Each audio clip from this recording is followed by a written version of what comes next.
पिथौरागढ़ दौरे पर पार्टी कार्यकर्ताओं और पदाधिकारियों के साथ करेंगे मुलाकात। शारदोत्सव और विकास प्रदर्शनी 2021 का करेंगे उद्घाटन। उत्तराखंड सरकार ने आपदा राहत राशि में की बढ़ोतरी। प्रदेश सरकार ने आपदा प्रभावितों के लिए राहत राशि बढ़ाई। विजय संकल्प शंखनाद रैली का आगाज। पूर्व सीएम हरीश रावत ने सभी वर्गों को साधने की कोशिश की। कार्यकर्ताओं में उत्साह भरने और जनता के बीच माहौल बनाने का प्रयास। आज से कांग्रेस का गांव-गांव कांग्रेस अभियान शुरू। आज से 3 दिनों तक गांव में रात्रि विश्राम करेंगे वरिष्ठ नेता। नैनीताल हाईकोर्ट की दिखी शक्ति। पर्यावरण संरक्षण की दिशा में कदम उठाने पर उठाए सवाल। कहा हर 3 साल में रिपोर्ट। बद्रीनाथ में जमने लगे झरने और नाले। बर्फ में तब्दील हुई ओस की बूंदें। 3 डिग्री तक नीचे गिरे पारा और इस बार ठंड तोड़ेगी सारे रिकॉर्ड। आप देख रहे हैं के न्यूज, खबरों का सारथी। नमस्कार, मैं हूं वंदना पांडे और आप देख रहे हैं के न्यूज इंडिया। देहरादून से खबर है, आज टिहरी दौरे पर रहेंगे मुख्यमंत्री पुष्कर सिंह धामी। देहरादून से आपको खबर बता रहे हैं, सुबह 10:10 पर टिहरी के दौरे पर निकलेंगे सीएम पुष्कर सिंह धामी और श्री घंटाकर्ण धाम का लोकार्पण और महायज्ञ में हिस्सा भी लेंगे। 12 बजे जॉली ग्रांट एयरपोर्ट देहरादून पहुंचेंगे सीएम पुष्कर सिंह धामी और इसके साथ ही स्टेट प्लेन से नैनी सैनी एयरपोर्ट के लिए भी प्रस्थान करेंगे। पिथौरागढ़ भाजपा कार्यालय में कार्यकर्ताओं और पदाधिकारियों से भेंट भी करेंगे और शरद उत्सव और विकास प्रदर्शनी 2021 का उद्घाटन भी करेंगे सीएम पुष्कर सिंह धामी और विकास की कई परियोजनाओं का लोकार्पण और शिलान्यास भी करेंगे। और विकास की कई परियोजनाओं का लोकार्पण और शिलान्यास करेंगे सीएम पुष्कर सिंह धामी। 4 बजे जनता से मुलाकात का समय भी निर्धारित किया है और वहीं शाम 5 बजे बरदानी माता मंदिर पिथौरागढ़ में प्रदर्शन करेंगे और 6 बजे सेना के अधिकारियों के साथ चाय पर चर्चा भी करेंगे। 8 बजे की अगर बात की जाए तो 8 बजे विभागीय अधिकारियों के साथ सीएम की बैठक होगी। तो यहाँ पर खबर आपको देहरादून से बता रहे हैं और इसी खबर को लेकर हमारे साथ संवाददाता हिना आजमी जुड़ी हुई। हिना, सबसे पहले सीएम पुष्कर सिंह धामी के कार्यक्रम की अपडेट जानना चाहेंगे। जी हाँ, सुबह ही 10:15 बजे के करीब टिहरी के लिए मुख्यमंत्री पुष्कर सिंह धामी रवाना हो जाएंगे, जहां पर वह टिहरी में पहुंचकर श्री घंटाकर्ण धाम का लोकार्पण करेंगे और इसी के साथ ही महायज्ञ में प्रतिभाग भी करेंगे सीएम पुष्कर सिंह धामी। करीब 12 बजे के करीब देहरादून के जॉली ग्रांट एयरपोर्ट पर पहुंचेंगे और यहां से स्टेट प्लेन से 12:10 पर नैनी सैनी एयरपोर्ट पिथौरागढ़ के लिए रवाना हो जाएंगे। पिथौरागढ़ में भाजपा कार्यालय 1 बजे पहुंचकर पार्टी कार्यकर्ताओं और पदाधिकारियों से मुलाकात करेंगे और आगामी चुनाव को लेकर सभी तैयारियां करेंगे कि किस किस तरीके से उन्हें तैयारियां करनी है, बूथ लेवल से लेकर उचले स्तर तक के। और फिर 2 बजे के करीब देव सिंह मैदान में शरद उत्सव और विकास प्रदर्शनी 2021 का उद्घाटन करेंगे। इसी के साथ ही 3 बजे विकास की कई सारी योजनाओं का लोकार्पण और शिलान्यास वहां पर करेंगे और 4 बजे जनता से मुलाकात करेंगे, कई सामाजिक संगठनों से मुलाकात करेंगे। करीब 5 बजे बरदानी माता मंदिर पिथौरागढ़ में वह जाएंगे, जहां पर वह ध्वजारोहण कार्यक्रम में प्रतिभाग करेंगे। 6 बजे के करीब अधिकारियों के साथ चाय पर चर्चा करेंगे और किस किस तरीके की आगे की रणनीतियां रहेंगी इस पर विचार करेंगे, इस पर चर्चा करेंगे। करीब 8 बजे विभागीय अधिकारियों के साथ बैठक करेंगे। जैसे कि कल मुख्यमंत्री पुष्कर सिंह धामी हरिद्वार गए थे, जहां पर वह मानुबाद किसान मेले में उन्होंने शिरकत की थी और इसी के साथ ही इगास पर्व की घोषणा की थी, छुट्टी की और इसी के साथ ही जो है सभी प्रदेशवासियों को एक सौगात दी थी। जी हिना, पूरी जानकारी देने के लिए आपका शुक्रिया। तो यहाँ पर खबर हम आपको देहरादून से बता रहे हैं, 4 बजे सीएम धामी जनता से मुलाकात करेंगे और 4 बजे का समय भी निर्धारित किया गया है और इसके साथ ही 5 बजे मर्दानी माता मंदिर पिथौरागढ़ में भी दर्शन करने पहुंचेंगे सीएम पुष्कर सिंह धामी। देहरादून से खबर है, इगास पर सीएम धामी ने सार्वजनिक अवकाश दिया है और अवकाश की ट्विटर से जानकारी भी दी है। आपने इगास पर पहले ही मांग कर रही थी और सार्वजनिक अवकाश की मांग कर रही थी। आपके प्रयास से इगास पर सार्वजनिक अवकाश मिला है और इगास पर सीएम धामी ने सार्वजनिक अवकाश दिया है। तो इगास पर गांव में जाकर उम्मीद का दिया भी जलाएंगे कर्नल कोठियाल और खंडहर और वीरान पड़ चुके गांव में अलख जलाएंगे कर्नल अजय कोठियाल। प्रवासियों से भी मुलाकात करेंगे और उनसे भी अलग जलाने की अपील भी कर सकते हैं कर्नल अजय कोठियाल।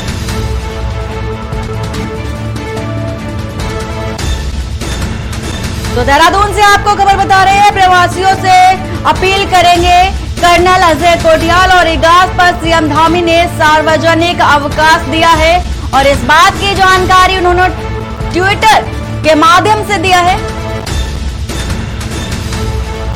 आपने इगास पर पहले ही मांग कर रही थी सार्वजनिक अवकाश और आपके प्रयास से इगास पर सार्वजनिक अवकाश भी मिल गया है और सीएम धामी ने सार्वजनिक अवकाश की जानकारी ट्विटर के माध्यम से दी है। आम आदमी पार्टी द्वारा लोक पर्व इगास की सार्वजनिक अवकाश के मांग को सरकार द्वारा मान लिया गया है, जिसका हम स्वागत करते हैं। देर से ही सही सरकार को कम से कम इस मामले में सद्बुद्धि तो आई। उम्मीद करते हैं कि उत्तराखंड की जनता की भावनाओं और यहाँ की लोक संस्कृति से जुड़े जो मसले पर आम आदमी पार्टी सरकार को सुझाव दे रही है और जो दे चुकी है उन पर भी सरकार संज्ञान लेगी और इस पर विचार करेगी। मैं उत्तराखंड की देवतुल्य जनता से निवेदन करता हूं कि इस खुशी के अवसर पर इगास को हर्षोल्लास के साथ मनाएं और अपनी संस्कृति से जुड़े। देहरादून से खबर है, उत्तराखंड सरकार ने आपदा राहत राशि में बढ़ोतरी की है। देहरादून से आपको खबर बता रहे हैं, प्रदेश सरकार ने आपदा प्रभावितों के लिए राहत राशि बढ़ाई है। कच्चे मकान के लिए उन्होंने राहत राशि दी है। पक्के मकान के आंशिक क्षतिग्रस्त होने पर 7,500 रुपए दिए जाने की पहल की गई है और इसके साथ ही सरकार ने घोषित किया है विशेष राहत पैकेज। सचिव आपदा ऐसे ने इस बात की जानकारी दी है और 17, 18 और 19 अक्टूबर को प्रभावितों को मुआवजा राशि मिलेगी। कच्चे मकान के आंशिक क्षतिग्रस्त होने पर अब 5,000 मिलेंगे। उत्तराखंड सरकार ने आपदा राहत राशि की बढ़ोतरी की है। प्रदेश सरकार ने आपदा प्रभावितों के लिए राहत राशि बढ़ाई है और इसके साथ ही वर्ण क्षतिग्रस्त भवनों पर राहत राशि 1,50,000। सचिव आपदा ऐसे मुरुगेशन ने इस बात की जानकारी दी है और आदेश भी दिया है 17, 18 और 19 अक्टूबर को प्रभावितों को मुआवजा राशि की बढ़ोतरी होगी। उत्तराखंड सरकार ने इस बात की घोषणा की है।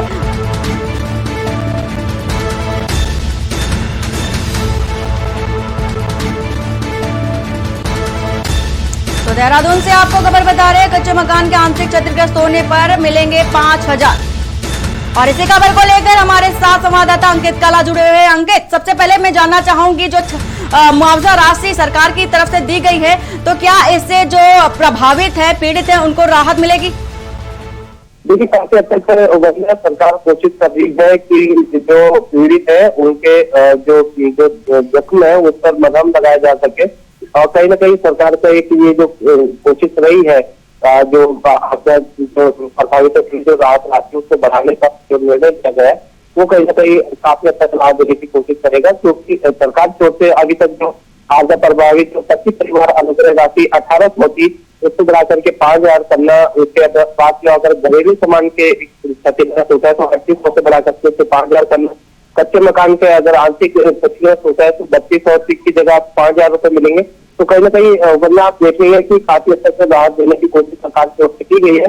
जैसा कि इस बात की कि जल्द से जल्द जो ये धनराशि है वो बड़ी हुई जो धनराशि है वो आपदा पीड़ितों के खाते में पहुंच जाए ताकि वो समय से अपनी जो क्षतिपूर्तियों को वहन कर सके और कहीं ना कहीं आगे का जो आपदा उनका सुगम हो सके। तो सरकार से कहे कि जल्द से जल्द इस धनराशि को उनके खाते में डाला जाए। मुख्यमंत्री पुष्कर सिंह धामी की अध्यक्षता में एक बैठक हुई थी गवर्नर, उसमें सरकार ने निर्णय लिया है कि इस तरीके से जो आपदा राहत राशि है उसको बढ़ाया जाए और उसका आदेश भी जो है आपदा सचिव ऐसे नोटिफिकेशन से जारी कर दिया गया है।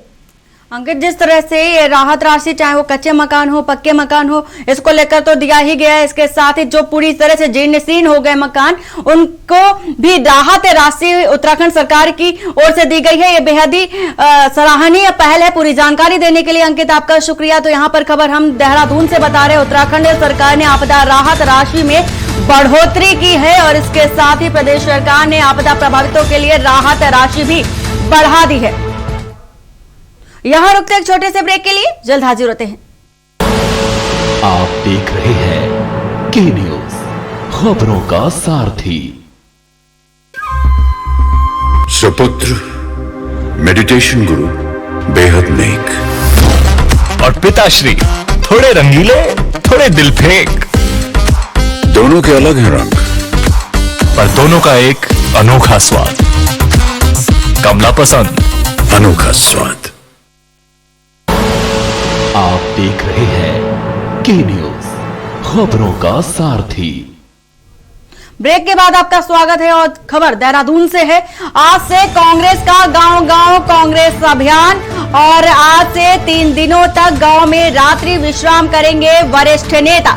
इसके साथ ही न्याय पंचायत स्तर पर रात्रि विश्राम की जिम्मेदारी है और प्रदेश प्रभारी, प्रदेश अध्यक्ष और पूर्व सीएम के कार्यक्रम तय किए गए हैं।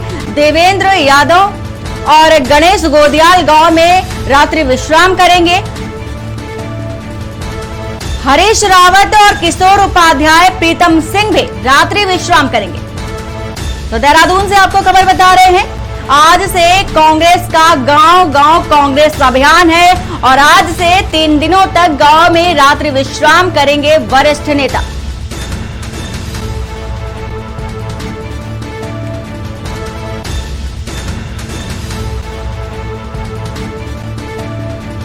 आज से 3 दिनों तक गांव में रात्रि विश्राम करेंगे वरिष्ठ नेता। देहरादून से आपको खबर बता रहे हैं, न्याय पंचायत स्तर पर रात्रि विश्राम की जिम्मेदारी दी गई है। मंगलौर से खबर है, गन्नों से भरी ट्रॉली से टकराई कार। मंगलौर से आपको खबर बता रहे हैं, हादसे में कार चालक की मौत हो गई है और परिवार के 4 सदस्य गंभीर रूप से घायल बताए जा रहे हैं। हरिद्वार से गंगा स्नान कर लौट रहे थे परिवार और गंगा स्नान से लौटते वक्त ये हादसा हुआ है।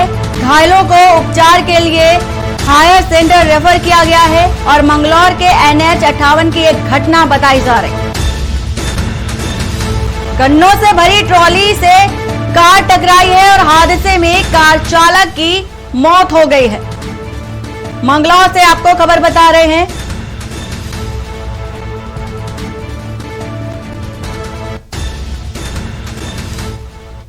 खटीमा में अपने दौरे के दूसरे दिन मुख्यमंत्री पुष्कर सिंह धामी ने गुरु नानक देव की प्रभात फेरी में प्रतिभाग किया और इसके साथ ही उन्होंने जल्द होने वाले विधानसभा चुनाव में अब तक हुए विकास कार्यों के नाम पर जनता का आशीर्वाद मांगने की बात भी कही।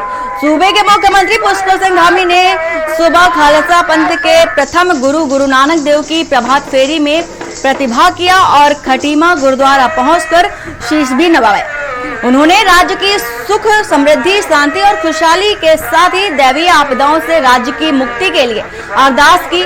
गुरुद्वारा कमेटी द्वारा मुख्यमंत्री को सरोपा व स्मृति चिन्ह प्रदान किया गया, जिसके बाद मुख्यमंत्री 22 पुल और मेला घाट में सुबह के समय छठ पूजा में सूर्य को अर्घ्य दे रही महिलाओं के साथ छठ पूजा में शामिल हुए। कुमाऊं में नया सैटेलाइट एम्स बनने जा रहा है, वहीं टनकपुर बागेश्वर रेल लाइन बन रही है। इसके साथ ही ऑल वेदर रोड वाला निर्माण भी चल रहा है।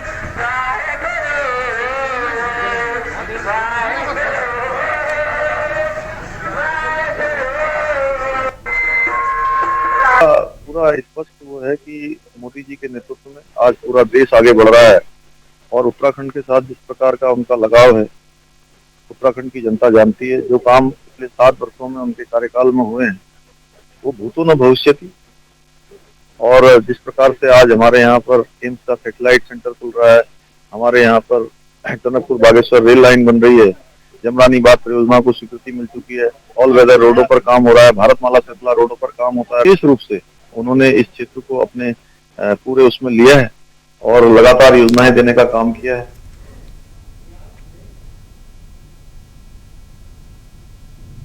यहाँ रुकते एक छोटे से ब्रेक के लिए, जल्द हाजिर होते हैं। आप देख रहे हैं के न्यूज, खबरों का सारथी। सुपुत्र मेडिटेशन गुरु बेहद नेक और पिताश्री थोड़े रंगीले, थोड़े दिल फेंक।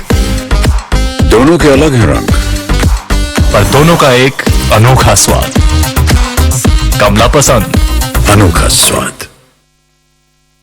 सदियों से सुनते आए हैं, बेटे बड़े होके अच्छी सी नौकरी करना, अच्छी सी नौकरी करना।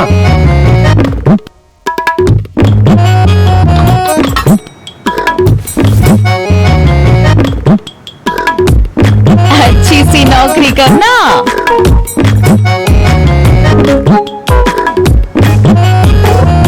अच्छी सी नौकरी करना।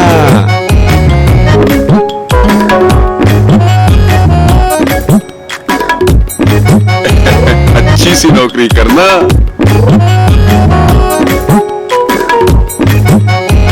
अच्छी सी नौकरी करना।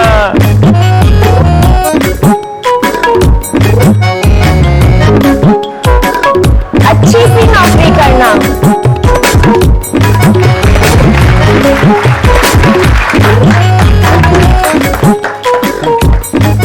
अच्छी सी नौकरी करना। अगर सब अच्छी नौकरी करने वाले बनेंगे तो नौकरी देगा कौन? बेटा तुम अच्छी सी नौकरी देने वाला बनना। अगर भारत को दुनिया का नंबर 1 देश बनाना है तो आज हर बच्चे के अंदर एंटरप्रेन्योर माइंडसेट जगाना होगा।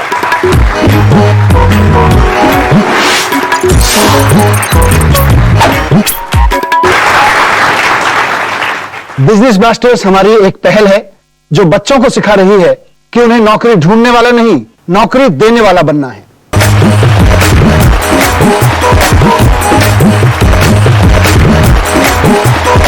बिजनेस ब्लास्टर्स, छोटे बिजनेस स्टार्स, बड़े बिजनेस आइडियाज।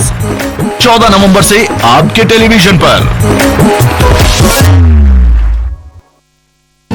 ये दिल है कि चख रहा है उन्हीं अल्फाजों का नूर नूर और नूर नूर और नूर नूर और। दूर कितना भी जाओ, इस जुबान से दूर ना जा पाओगे।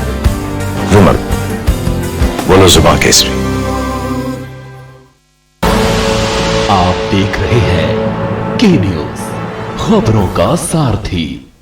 ब्रेक के बाद आपका स्वागत है और खबर बेरीनाग से है, जहां पर नगर पालिका परिषद डीडीहाट 5 दिवसीय महोत्सव का आयोजन कर रहा है और महोत्सव में प्रदेश की लोक कलाकारों के साथ विभिन्न राज्यों की संस्कृति की प्रस्तुति की जा रही है। महोत्सव में जहां स्कूली बच्चों के स्थानीय कलाकारों के द्वारा भी अपनी प्रस्तुति दी जा रही है, वहीं बच्चों के मनोरंजन के झूला चरखा आदि भी लगाए गए हैं। वहीं विभिन्न विभागों के द्वारा स्टॉल लगाकर लोगों को जानकारी भी दी जा रही है। महोत्सव देखने के लिए ठंड के बाद भी बड़ी संख्या में लोग पहुंच रहे हैं। कोरोना के कारण पिछले 2 वर्षों से यहां पर महोत्सव नहीं हो पाया था। आप लोग आज हमारे डीडीहाट महोत्सव में इसका कवरेज करने के लिए यहाँ आए, आप लोगों का बहुत बहुत धन्यवाद। और मैं यही कहना चाहूंगी कि हम अपनी संस्कृति और सभ्यता को बढ़ावा देने के लिए मेरे कार्यकाल को 3 साल हो गए और उसमें से हमारा दूसरा डीडीहाट महोत्सव है। पिछली बार कोरोना की गाइडलाइन को फॉलो करते हुए हमने ये महोत्सव नहीं किया, लेकिन इस बार हमने बड़े ही भव्य तरीके के साथ यहाँ पर डीडीहाट महोत्सव किया है। कोरोना काल के बाद पहली बार डीडीहाट में महोत्सव हो रहा है, काफी बढ़िया महोत्सव हो रहा है, काफी सराहनीय कदम है नगर पालिका परिषद का। और यहाँ पे दूर दूर से कलाकार आ रहे हैं, हमारी संस्कृति देखने को मिल रही है, काफी भव्य तरीके से महोत्सव हो रहा है। नैनीताल की ठंडी सड़क में नैनी झील में शव को मिलने से सनसनी फैल गई और जिसकी सूचना राहगीरों द्वारा मल्लीताल कोतवाली को दी गई। सूचना पर मौके पर पहुंची मल्लीताल पुलिस ने नौका की मदद से शव को झील से बाहर निकालकर शव का पंचनामा भरकर शव को पोस्टमार्टम के लिए भेज दिया। मृतक की शिनाख्त कुलदीप आगरी निवासी ग्राम मनोरा पीक तल्लीताल नैनीताल और उम्र 30 वर्ष के रूप में की गई है।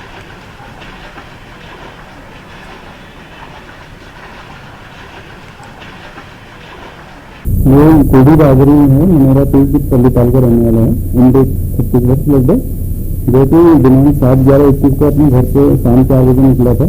तब से इसके बारे में कोई जानकारी नहीं मिल रही थी और दिनांक 8 तारीख को झील के किनारे इसका बैग और जूते बरामद हुए थे। तो इसी आधार पर सर्च अभियान में चलाया गया था। आज इसकी बॉडी प्राप्त हुई है और निकाल के इसका पंचायत लाने की कार्रवाई।